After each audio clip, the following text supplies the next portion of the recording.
కొంత ఇథనాల్ కలిసే వస్తది కదా సార్ మామూలుగా ఇప్పటి వరకు కూడా. ఇప్పుడు అది లేదు. పెరుగుతదా? అదేం లేదు. మామూలుగా క్రూడ్ నుంచి మనం ఏంటంటే విదేశాల నుంచి క్రూడ్ ఆయిల్ తీసుకుంటాం. అవును. తీసి దాంట్లో సబ్ ప్రొడక్ట్స్ చాలా వస్తాయి.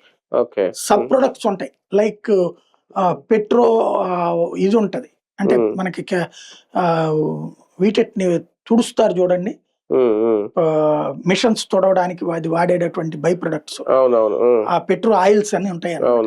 అట్లాంటి ఒక్కొక్క రకమైన క్రూడ్ ఆయిల్ నుంచి, రష్యా నుంచి రిసీవ్ చేసుకునే క్రూడ్ ఆయిల్ తో 3-4 రకాలైనవి వస్తాయి బై ప్రొడక్ట్స్ అంటారు అనమాట.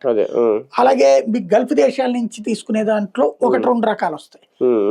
బై ప్రొడక్ట్స్ అనేది ఒక్కొక్క దానికి ఒక్కొక్కటి. ఇప్పుడు టెన్నర్ వాడతాం మనం, అది కూడా బై ప్రొడక్ట్. అదే పెట్రోకెమికల్స్ లో అదొక ఇది. అట్లాగే విమాన ఆయిల్ వస్తాయి. ఇట్లాగా ఒక్కొక్క క్రూడ్ ఆయిల్ నుంచే వస్తాయి ఇవన్నీ. కాబట్టి ఇప్పుడు మన దేశానికి సంబంధించినంత వరకు అందులో ఇథనాల్ ఏం కలిపి రాదు. ఇక్కడ మనం కలుపుతున్నాం అనమాట. ఎందుకు అంటే ఈ క్రైసిస్ దృష్టిలో పెట్టుకుని బిగిన్ చేశారు. దాన్ని వీళ్ళు వద్దంటున్నారు అనుకోండి, మాక్సిమం రేపు ఓన్లీ దేశంలో మన దేశం వరకు పెట్రోల్ ఉత్పత్తిని మన దగ్గర పెంచుకోవడం కుదరదా? కుదురుతుంది. ఇప్పుడు అది ప్రయత్నం. మన దేశంలో కూడా కొంత ఉత్పత్తి ఉంది కదా, అది ప్రొడక్ట్ చేస్తున్నాం కదా. ఇప్పుడు ఓఎన్జీసీ వాడు చేస్తున్నాడు, అట్లాగే మిగతాది కూడా చేస్తారు. ఈవెన్ విదేశాలకు ఎగుమతి అయ్యే దాని మీద ఎక్స్ట్రా పన్నులు కూడా వేస్తున్నాం, ఎక్స్ట్రా పోనీయకుండా.